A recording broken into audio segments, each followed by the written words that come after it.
Hello बच्चों, welcome back. और आज हम स्टार्ट करने जा रहे हैं class 9th chapter introduction to Euclid's geometry. ठीक है। देखो इस चैप्टर में हमको क्या स्टडी करना है और उसका नाम बड़ा इंटरेस्टिंग है, इंट्रोडक्शन टू यूक्लिड्स ज्योमेट्री। तो हमको लगता है कि शायद आज तक हमने जो ज्योमेट्री पढ़ी वो कौन सी रही होगी, है ना। ज्योमेट्री तो हम पहले से भी पढ़ते आए हैं। ज्योमेट्री वर्ड बना है जियो प्लस मीट्रियन। जियो मतलब अर्थ और मीट्रियन मतलब मेजरमेंट। जैसे हम किसी चीज का एरिया मेजर करते हैं ना, कोई लैंड का एरिया हम लोग मेजर कर लेते हैं, तो वो हमने पढ़ा वो क्या था और ये जो आज हम पढ़ने जा रहे हैं ये क्या है। तो ध्यान से सुनो, ज्योमेट्री का ऐसा कोई हिस्ट्री हमारे पास खास है नहीं, ऐसी कोई खास हिस्ट्री नहीं है। ज्योमेट्री बहुत पहले से डेवलप होती आ रही है। ज्योमेट्री बहुत पहले से डेवलप होती आ रही है। अभी तक जो हमारे पास जितने भी प्रूफ मिले हैं उनसे हमको ऐसा पता चलता है कि इजिप्ट में एक सभ्यता रहती थी, सिविलाइजेशन, एंशिएंट सिविलाइजेशन। उस टाइम बेबीलोनियन नाम के एक फिलोसोफर थे, उनके टाइम पे चला करती थी। चाइना में चला करती थी, इंडिया में चला करती थी, ग्रीस में चला करती थी, है ना। तो बहुत सारी जगह हमने देखा कि ज्योमेट्री चला करती है। देखो आपने सुना होगा ना हड़प्पा के बारे में आपने सुना होगा। हड़प्पा सिविलाइजेशन में आपने पढ़ा होगा कि भाई वहां पे क्या थे, बाथरूम्स मिले थे, बहुत बड़े बड़े मिले थे। तो वो बाथरूम्स कैसे बनाए, बिना ज्योमेट्री के क्या उन्होंने शेप बना लिया होगा? नहीं बनाया होगा, है ना। और कोई किसान होता था इजिप्ट में, तो आपने देखा होगा कि भाई किसान अपने ये रिवर है इसके बगल में अपना खेत बना लेते थे, है ना, मैक्सिमम एरिया यूज करके बनाते थे ना। तो बिना ज्योमेट्री के तो पॉसिबल ही नहीं है कि वो मेजरमेंट ले सके। ये फर्स्ट वाले का खेत और इसके बगल में सेकंड वाले का खेत, तो अगर उनको ज्योमेट्री नहीं आती तो इनका तो खेत कभी सेटल हो ही नहीं पाता। भाई ये इसको बढ़ा देता तो ये कैसे डिस्प्यूट सॉल्व कर पाते। तो इसका मतलब पहले भी ज्योमेट्री थी, ज्योमेट्री पहले से थी, है ना। तो सबूत ये बताते हैं, स्टडी ये बोलती है कि ज्योमेट्री पहले से थी। कैसी थी उसको हम कहते हैं प्रैक्टिकल ज्योमेट्री। कैसी थी? Practical geometry. अब ये क्या चीज हो गई सर? प्रैक्टिकल ज्योमेट्री क्या चीज हो गई? तो सुनो ध्यान से, देखो बहुत सारे बच्चों से मैं एक चीज पूछता हूँ कभी कभी मैथमेटिक्स में कि व्हाट इज मैथमेटिक्स, असली मैथ्स क्या होती है ना।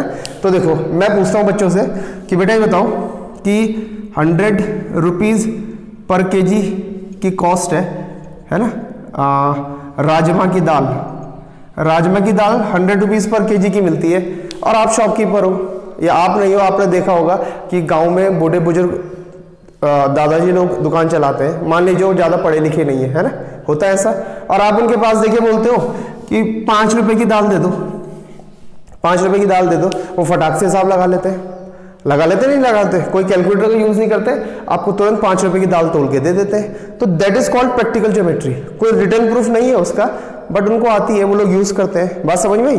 तो इससे हमको क्या पता चला? इससे हमको ये पता चला कि ज्योमेट्री तो बहुत पहले से थी, बट वो सारी प्रैक्टिकल ज्योमेट्री थी, कोई लिखित में रिकॉर्ड उसका हमारे पास था नहीं।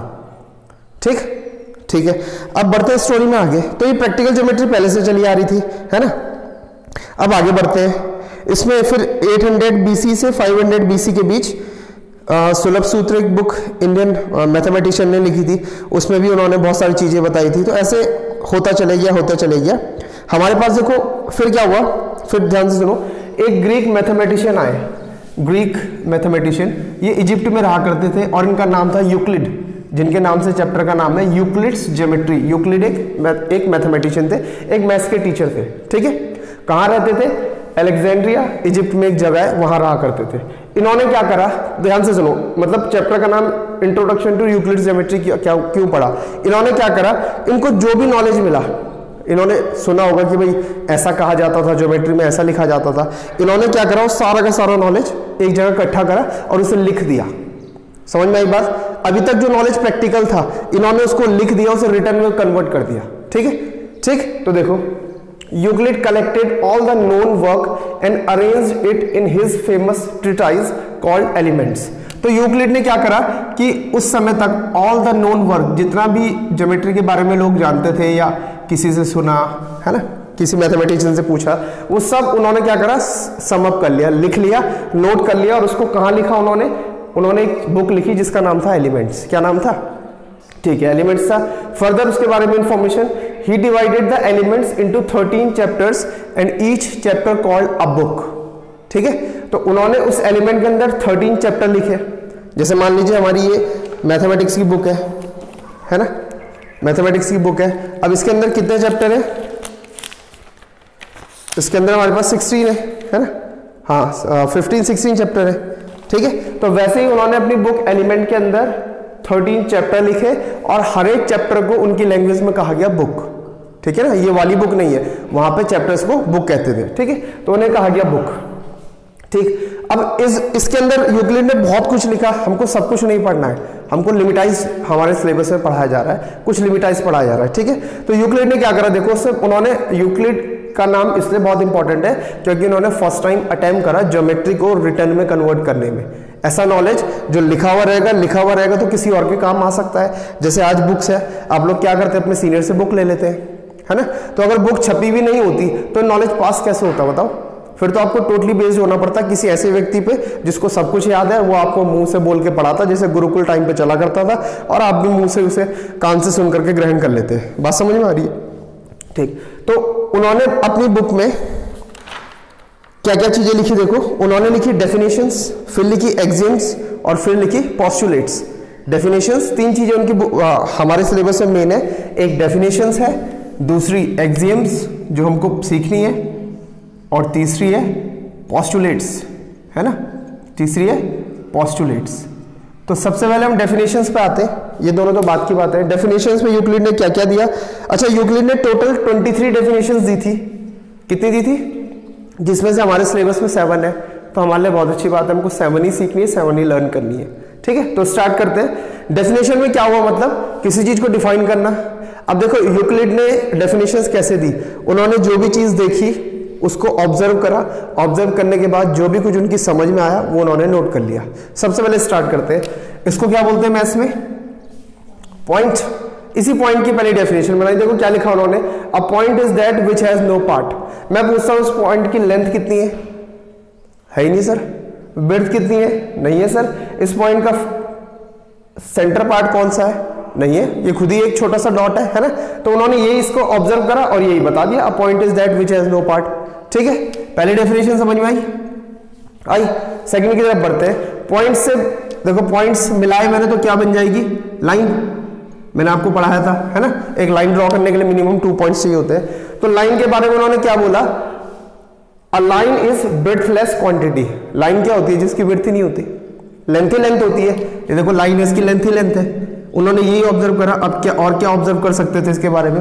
उन्होंने कहा यार ये लाइन क्या है? लाइन एक ऐसी चीज है जिसकी विड्थ नहीं होती है ना, थिक विड्थ नहीं होती है, चौड़ी नहीं होती, लंबी लंबी होती हो।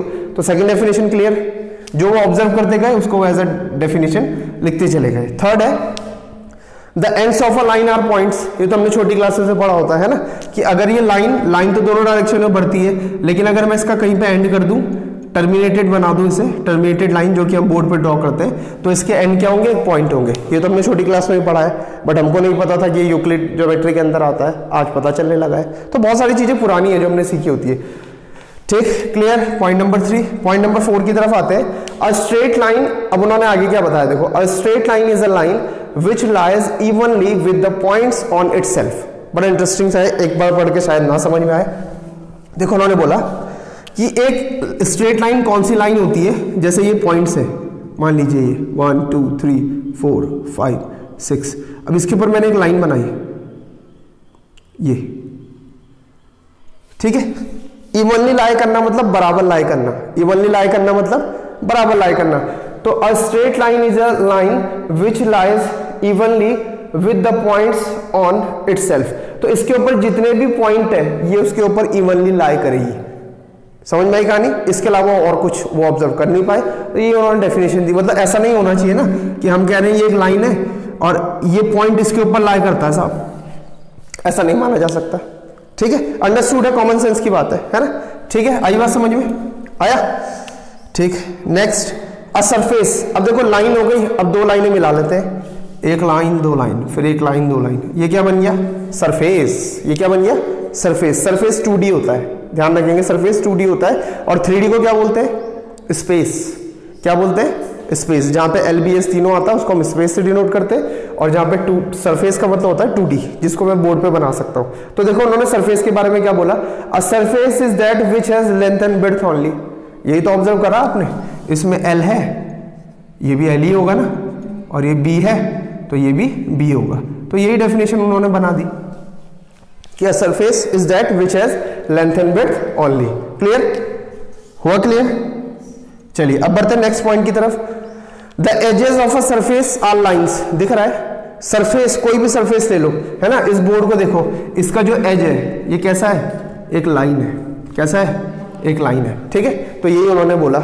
Last point, a plane surface is a surface which lies evenly with the straight lines on itself. वैसे ही जैसे उसे लाइन के पॉइंट के बारे में बताया था, तो अगर ये कोई सरफेस है तो इसके ऊपर जितनी भी लाइनें पड़ती है उस पर इवनली लाई करता है ना, मतलब ना उससे बाहर जाएगा ना उसको छोड़ेगा।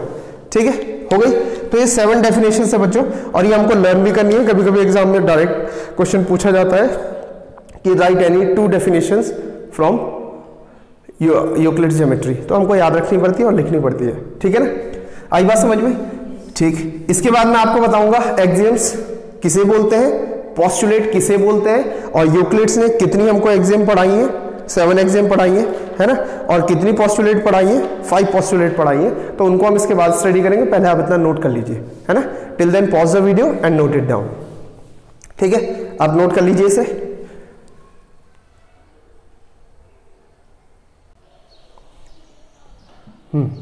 तो अब देखते हैं, देखो तो हमने भी डेफिनेशन समझा, यूक्लिड अपनी बुक में डेफिनेशंस लिखी थी, एक्सियम्स लिखी थी, पोस्टुलेट लिखी थी, है ना। तो मैंने कहा था अब नेक्स्ट हमको सीखना है एक्सियम्स एंड पोस्टुलेट। उससे पहले एक बात समझ लेते हैं कि एक्सियम्स क्या होती है ना। देखो एक्सियम्स क्या होती है, assumptions are used throughout mathematics not specially linked with geometry. Assumptions मतलब मान लेना, जैसे हम मान लेते हैं, है ना, जैसे हमने मान रखा है sun rises in the east. आप बोलोगे सर माना कहाँ, ये तो होता है, ऐसा होता है, साइंस में पढ़ोगे सन ईस्ट में नहीं निकलता, सन तो अपनी जगह पे रहता है। पढ़ोगे आप, फिजिक्स पढ़ोगे क्लास 9 की, तो आपको पता चलेगा। आपको पता है रोटेट कौन करता है, रिवॉल्व कौन करती है, अर्थ रिवॉल्व करती है ना, किधर करती है, वेस्ट टू ईस्ट, और इस कारण हमको दिखाई देता है कि सनराइज ईस्ट टू वेस्ट हो रहा है। This is a pure pure pure assumptions, ऐसा हमने मान लिया है। और एजम्पशंस को कभी प्रूव नहीं करा जाता, assumptions need not to be prove. आई बात समझ में? एजम्पशन को कभी प्रूफ नहीं करा जाता। तो यूक्लिड ने 2 तरह की एजम्पशन मानी है। एक वो एजम्पशन जो वो कह रहा है कि पूरी मैथमेटिक्स में कहीं भी यूज करी जा सकती है, या इवन जनरल लाइफ में भी हम यूज कर सकते हैं, अभी मैं समझाऊंगा। और एक वो एजम्पशन जो स्पेशली लिंक्ड है सिर्फ ज्योमेट्री के साथ। एक वो एजम्पशन जो स्पेशली लिंक्ड है विद ओनली ज्योमेट्री, उसको हम बोलते हैं पोस्टुलेट्स। क्या बोलते हैं? पोस्टुलेट्स। पोस्टुलेट्स किसी पर्टिकुलर सब्जेक्ट या पर्टिकुलर टॉपिक से बेस्ड होती है। बात समझ में आ रही है? पोस्टुलेट कैसी एजम्पशन है जो पर्टिकुलर किसी टॉपिक से रिलेटेड होती है, और एक्सियम्स कैसी पोस्टुलेट्स, एक्सियम्स किस तरह की एजम्पशन होती है जो पूरी मैथमेटिक्स के साथ आप रिलेट कर सकते हो, यानी पूरी मैथमेटिक्स में उनका यूज हो सकता है। ठीक है, तो अब एक एक करके स्टार्ट कर रहे हैं। टोटल 7 हमारे पास गिवन है, एक एक करके समझते हैं। देखो फर्स्ट क्या बोलती है axiom, Euclid axiom, things which are equal to the same things are equal to one another. Things which are equal to the same things are equal to one another. मैं इसको एक कैसे समझाता हूं, उसमें लिखा है थ्रू आउट मैथमेटिक्स यूज कर सकते हैं, थोड़ी बहुत अलजेब्रा हमने पढ़ी होती है। तो देखो मैं लिखता हूं इफ, उससे क्या बोलता है, things which are equal to the same thing. मैं 2 चीजें लेता हूं, if X is equals to Y and z is equals to Y, then x equals to z। कहानी समझ में आई? Things which are equal to the same thing, these 2 things x and z are equal to the same thing, that same thing is y। Things which are equal to the same things are equals to one another. अगर x y के equal है और z भी y के equal है, तो ये तभी पॉसिबल है जब x और y भी आपस में, x और z भी आपस में इक्वल होगा। कहानी समझ में आ गई? मजा आया? बहुत बढ़िया। अब सेकंड पे आते हैं। देखो सेकंड स्टेटमेंट ने क्या बोला, if equals are added to equals the wholes are equals. If equals are added to equals the wholes are equal. फिर से लेते हैं इफ। देखो इफ, चलो पहले नंबर में समझाता हूं, चलो नंबर नहीं ऐसे लेते। If x equals to Y, और मैं दोनों तरफ ये टू थिंग्स है। If equals are added to equals, क्या ऐड करने वाला हूं 4x प्लस 4 y प्लस 4, तो मुझे दोनों इक्वल होगा या नहीं होगा? होगा ना।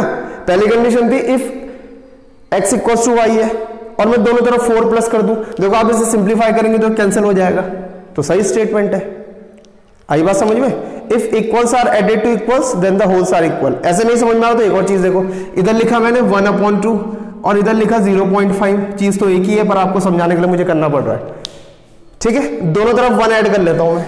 कितना ऐड कर लेता हूं 1, ये कितना बनेगा 3/2, ये कितना बनेगा 1.5। आप जानते हैं दोनों इक्वल होते हैं। ठीक है, so if equals are added, ये है वो इक्वल जो मैंने ऐड करे। If equals are added to equals, equals कौन है बाकी के भाई? इफ इक्वल्स आर एडेड, ये वाला कौन सा इक्वल है इस एग्जांपल में 1, समझ रहे हैं बात को? और टू इक्वल्स ये वाले कौन से, ये जो मैंने लिखे थे 1/2 एंड 0.5, तो उसने कहा then wholes are equal. Wholes मतलब जो निकल करके आएगा, तो ये तो अंडरस्टूड है कि नहीं? बहुत सारे मैथमेटिक्स में हम इनका यूज करते हैं। दोनों तरफ 2 प्लस कर दो, कोई फर्क नहीं पड़ेगा, दोनों साइड। कहानी समझ में आ गई? मजा आया? बहुत बढ़िया, आगे बढ़ते हैं थर्ड में। ये इसी का देखो उल्टा है, if equals are subtracted from equals. अगर इक्वल से इक्वल सब्ट्रैक्ट कर लोगे तो रिमाइंडर भी इक्वल बचेगा, है ना? तो आप समझ सकते हैं यहाँ पे माइनस कर देता तो -1/2 बचता और यहाँ पे -0.5 बचता, दोनों एक दूसरे के इक्वल हो जाते। आगे समझ में? पक्का? चलो अगले पॉइंट पे आते हैं, point number 4। Things coincide with one another are equal to one another. Things coincide with one another are equal to one another. देखो क्या बोला उसने, बड़ा ही अच्छा उसने समझाया है। कोइंसाइड का मतलब क्या होता है पहले समझ लो।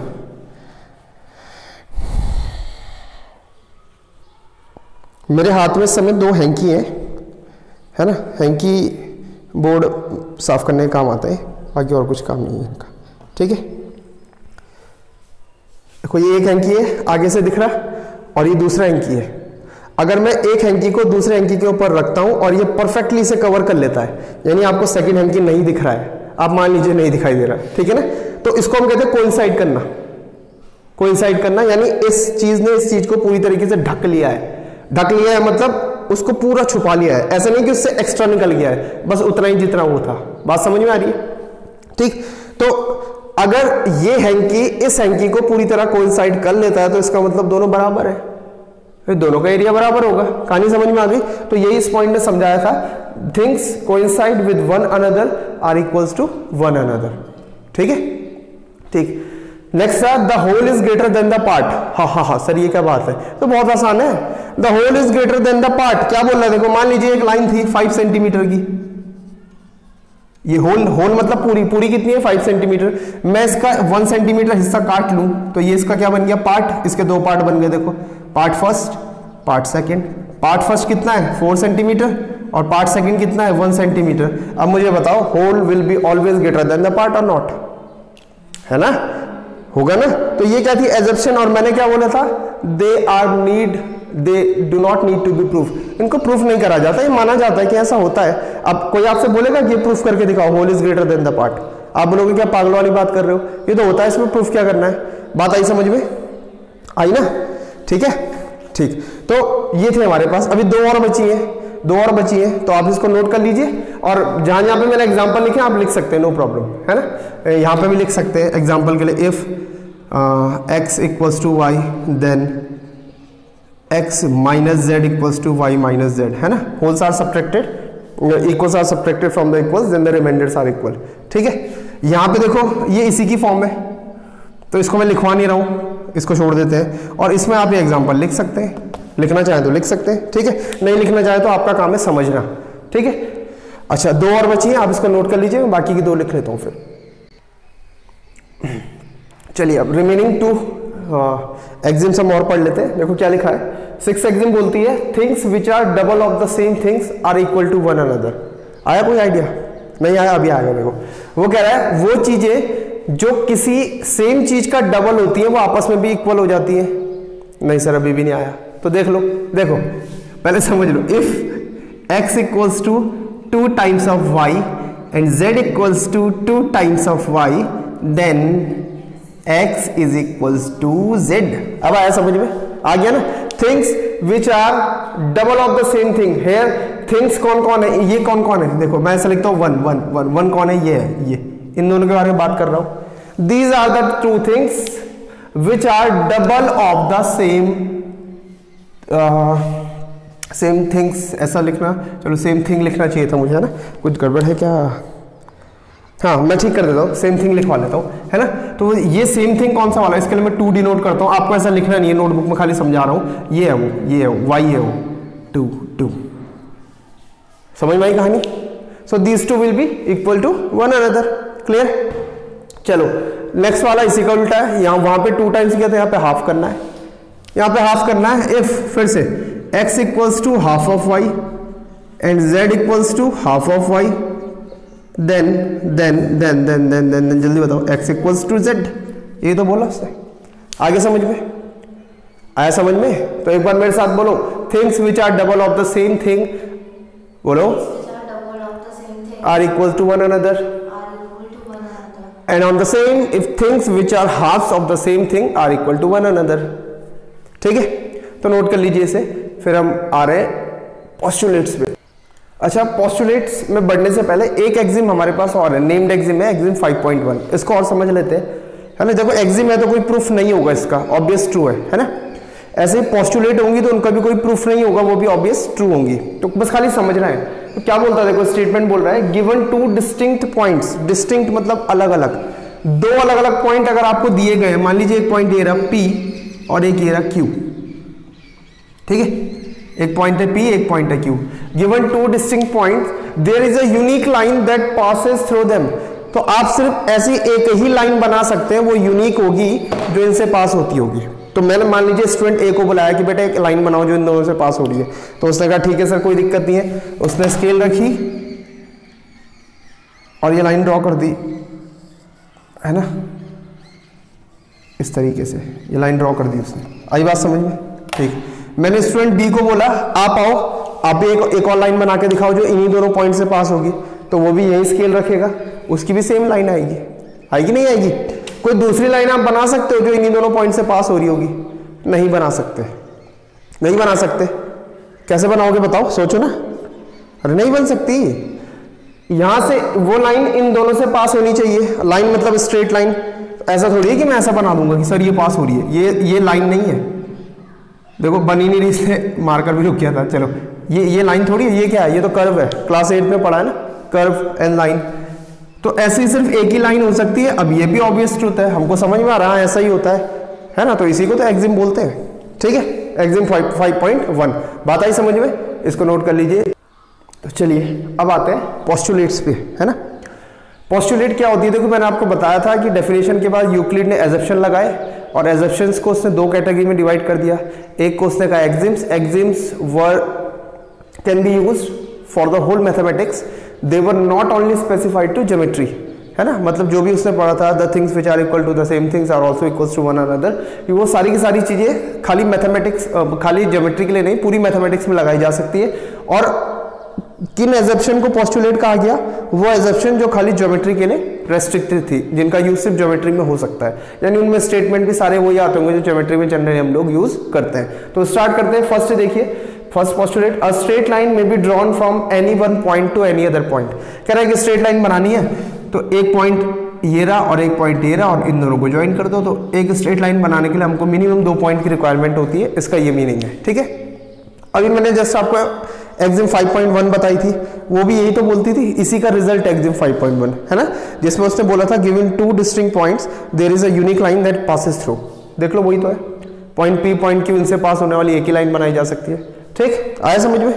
ठीक है, अब सेकंड पे आ जाते हैं। देखो, a terminated line can be produce indefinitely. मान लीजिए कोई लाइन थी ऐसे जा रही थी, है ना, और मैंने इतनी शो करी है, तो वो कह रहा है, यूक्लिड कहता है कि इसको आप बढ़ा सकते हैं दोनों डायरेक्शन में, तभी तो लाइन होगी, है ना। ठीक, तो ये भी हम छोटी क्लास में पढ़ के आते हैं कि terminated line has 2 and point line segment, जिसको हम कहते हैं। तो लाइन सेगमेंट को दोनों तरफ बढ़ाया जा सकता है, यही सेकंड पोस्टुलेट है। ठीक है, third, a circle can be drawn with any centre and any radius. अगर आपको एक सर्किल बनाने को बोला जाएगा तो आप एक सेंटर लोगे कंपास रख के, और रेडियस मान लीजिए 5 बोलूंगा तो आप एक सर्कल ड्रॉ कर लोगे। इसके अलावा और कुछ चाहिए क्या सर्कल बनाने के लिए? नहीं, है ना। तो यही उन्होंने पोस्टुलेट दी ज्योमेट्री के रिगार्डिंग है कि a circle can be drawn with any centre and any radius. अगर आपको सर्कल बनाना है तो कहीं पे भी सेंटर आप ले सकते हैं और कोई भी रेडियस आप रख सकते हैं, ठीक है।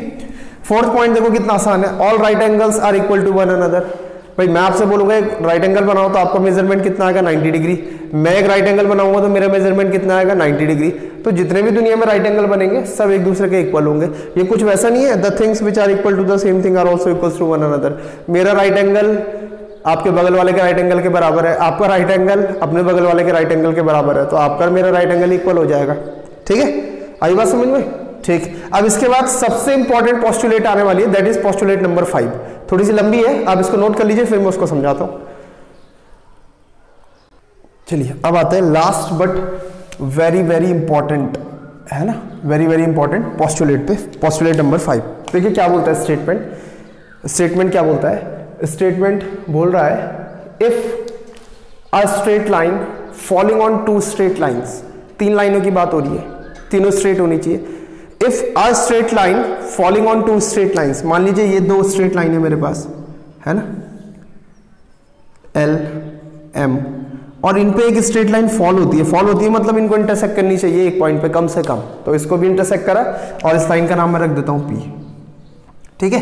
सो अब ऐसे बोलता हूं if a straight line P falling on two straight lines L and M makes the interior angles on the same side of it। देखो इंटीरियर एंगल कहां है सर जी? एक ये वाला है सर जी, है इंटीरियर एंगल सर जी, एक ये वाला है, एक ये वाला होगा नहीं होगा, है ना। तो इंटीरियर एंगल के 2 पेयर यहां पे बन रहे हैं, तो वो कह रहा है makes the interior angle on the same side of it. इसके सेम साइड के इंटीरियर एंगल के बारे में बात कर रहा है, या तो ये वाले ले लो या ये वाले ले लो, सेम साइड, या तो राइट वाले ले लो या लेफ्ट वाले ले लो, ठीक है। तो मैं क्या करता हूं, राइट वाले ले लेता हूं, तो लेफ्ट वाले में छुपा देता हूं, कंफ्यूजन ना हो किसी को, है ना, ठीक है।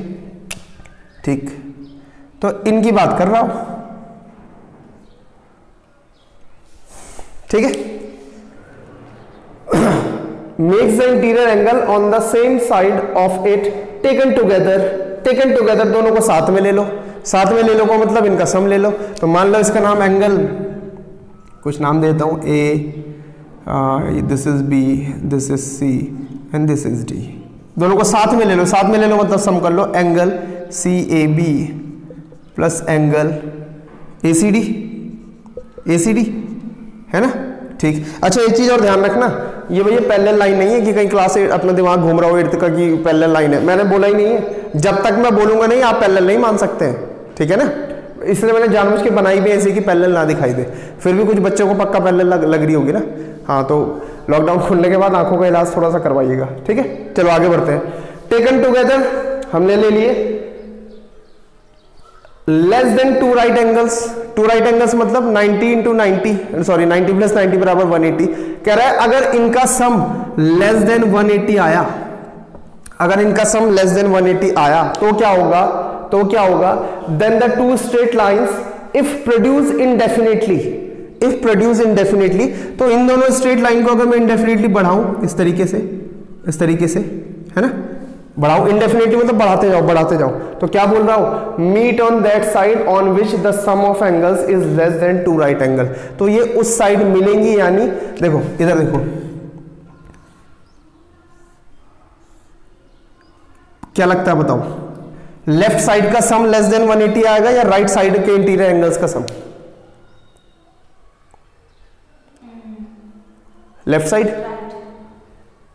हाँ सॉरी राइट साइड, हाँ इस तरफ के लिए राइट हो रहा है, राइट साइड का सम आएगा ना। तो अगर इसको हम, वो कह रहा है जिस तरफ सम 2 राइट एंगल से कम होगा, अगर हम इसको इंडेफिनेटली बढ़ा दें तो ये इस साइड जाके मिलेंगी। देखो मिलने लग गई, मिल गई, इस पॉइंट पे मिलने लग गई मतलब इंटरसेक्ट कर जाएंगी, ठीक है, क्योंकि उधर वो ऐसे झुकी हुई होंगी। और इस तरफ के लिए बढ़ाओ जरा से, ये कभी नहीं मिलेंगी। देखो ये और ज्यादा दूर होती चली जाएंगी एक दूसरे से, है ना, समझ में आ रहा है। क्योंकि इस तरफ के लिए कैसा है, डाइवर्ज, इसे बोलते हैं डाइवर्ज होना, और ये कैसा होता है, कन्वर्ज होना। कहानी समझ में आ गई।